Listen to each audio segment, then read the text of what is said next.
It's not an obligation. It's not a chore. We have been invited into a very personal, a very real relationship with the God that created us on purpose for a purpose.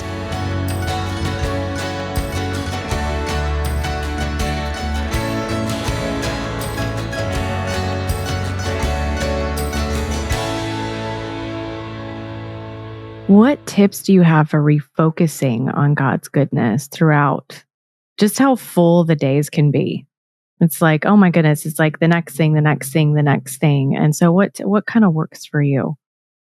Yeah, so I've gone through like different processes of doing that and like seasons of faith, right? Sometimes I'm like more on it and sometimes I'm just kind of like, meh. But what I found really helpful is that I start the day in the Bible. So you don't have to be like me, but I wake up ridiculously early because I have two small kids and they require me, and that's good. But I also require to be deeply rooted in my foundation before I start the day. And so I've been, for the last like 3 years, I've been waking up around 4:30, 5 o'clock in the morning to get into the Word and to just start that process. And like I also pray in the morning and I hit my knees on the ground and I just surrender the day to God and I just ask for His will to be done in my life today. And just to give me the right tools at the right time to deal with whatever it is that may come up. And so I start with prayer and I start with the Bible. And then throughout the day, I found it helpful to um, like pray throughout the day. Like sometimes if I'm doing laundry, I'll just take that time and like that as a cue to pray or just to spend time with God. And when we talk about prayer, it doesn't have to be like, Our Father in heaven, hallowed be thy name. But like, hey, God, like this is what's going on. Or, can you be with so and so? Like, I know that they've been struggling with this, or just thank you for this person, this relationship, this life, like just giving that thanks to God. And something that I've recently started to do is in the car with the kids when we're driving around doing things or going to school, I pray openly and, like bring all of those prayer requests that I get from friends or family or acquaintances, I bring it out into the open, like within reason. I'm not going to divulge really, you know, to my kids, but I got it on my heart that it's like, you know what? Like, I didn't see that a lot growing up. Like, we went to church, we did the things, but I didn't really see a lot of that, like, open faith of like, hey, this is how it's done. So when I started to struggle, I didn't know how to pray.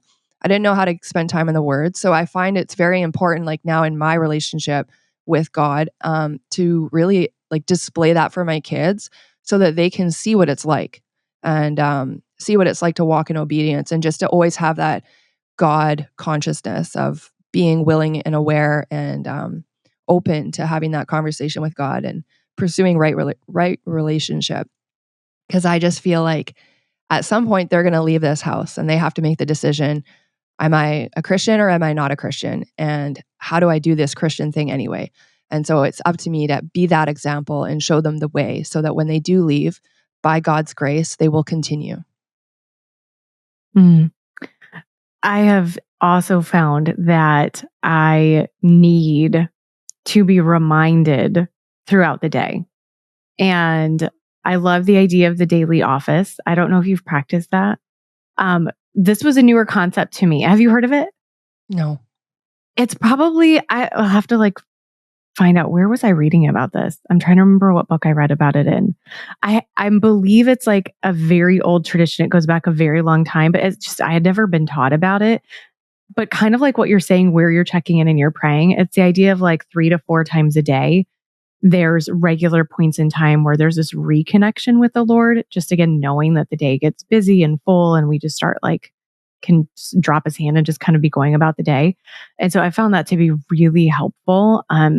I find it particularly helpful doing this kind of work, but I can see it being incredibly helpful no matter what someone's doing for their vocation. And it helps me just like refocus back on, okay, like, yes, the Lord is good and the Lord is faithful and the Lord is here, and I want to continue to remain in communication with him throughout the day, remember his presence throughout the day, as well as my husband recently started asking us a series of questions at the dinner table, which has been really fun. Like he'll ask, like, what was our kind of our favorite part of the day, highlight of our day? What was the toughest part of our day? Whether we just didn't like it as much or it was difficult, whatever it may be. And then what's something that we're really feeling grateful for when we look back at our day. And that obviously reflecting on what was tough, that leading into what we're grateful for. It's just a really good series of questions that I've been appreciating. And even my 6-year-old is answering them. He's thinking about it. And it was really sweet, y'all, with kids. This is how quickly they pick up on stuff. My husband had only done this like 3 to 4 nights in a row. And already he had to go to work one night. And so my son and I went out to eat. So I took him out to Chick-fil-A and we got Chick-fil-A. And we're sitting there eating and we're just kind of hanging out. And he leans over and he's like, Mama, what was your favorite part of the day? And so then he was, little man, like leading the conversation and asking the questions, and kind of like headed up leading us through the questions. Not that the boy has to do it or the male has to do it. I'm not inferring that. It was just really sweet to see him like picking up like in his papa's footsteps because Papa was at work. And so that was a really good moment. It was a good just kind of reminder of how they're watching and the, influence and impact we can have and how quickly we can actually have it. Again, this was a very new rhythm. And so very easily he could have just totally forgotten and I could have totally forgotten, but he didn't. And he brought it up. But it's a really great way to start to kind of wind down the day. I mean, if you've got older kiddos who aren't going to bed as soon, but by the time we have dinner, we're starting bedtime like within 45 minutes to an hour after that with like bath and everything. And so it's a really great way to kind of refocus on the gratitude aspect and not in a way where, again, we're disregarding that there's tough stuff. It's like, no, we're going to also acknowledge that there's tough stuff. We're going to turn toward the tough stuff. We're going to move through the tough stuff. We're also going to recognize God's goodness through the tough stuff and just the really good stuff. So it's just kind of bringing it all together without having a disregard for one side or the other. Well, anything you'd add to that? Go ahead. Yeah. Sorry. In the long run too, like you're teaching your son, you and your husband are teaching your son how to like self-evaluate, which is something that I feel is so important too.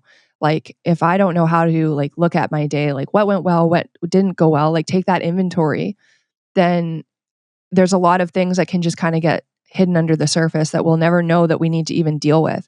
But to like learn that life skill of being able to like look at the day, look at what's gone on, like reevaluate everything and work through what needs to be worked through. And yeah, at dinner time, we have the same kind of idea with, we do a devotion with the kids and then there's some questions throughout the devotion. And so like bringing it all together at the end of the day.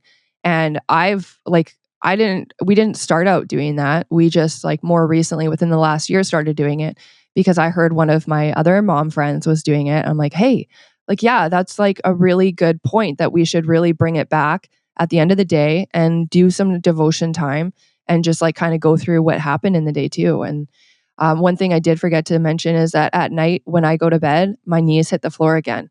I start and end the day on my knees on the floor, like just praying and thanking God for the day, thanking him for what went well. And again, doing that personal inventory. If things didn't go well, if somebody rubbed me the wrong way or I'm carrying some sort of resentment, I bring that to God. And then if I have to go and make an apology or an amends later, then I need to do that. So just being willing really to dig into a type of lifestyle that allows us to be able to live freely in this world. And I just think it's a beautiful gift. And like even spending time in the word or spending time in prayer with God, it's not an obligation. It's not a chore. We have been invited into a very personal, a very real relationship with the God that created us on purpose for a purpose. And that is something to be like mindful of and just to be able to resonate in. And it doesn't have to be structured. It doesn't have to be fully routined, but it's just like a heart posture of, thank you, God. Thank you for this day. Thank you that I get to be in relationship with you and learning how to have that gratitude. But also like God can handle our emotions. I have spent many a day driving down the highway in my car, literally screaming my face off at God as I wrestled through really hard seasons in my Christian walk. And God is not offended by that. God is not like, oh, gross, Melanie, like chill out. He is not like that, like he weeps with us. He grieves with us. He laughs with us. He enjoys doing life with us and being in that relationship. And what a gift that is that we get to enter into that relationship, every single one of us.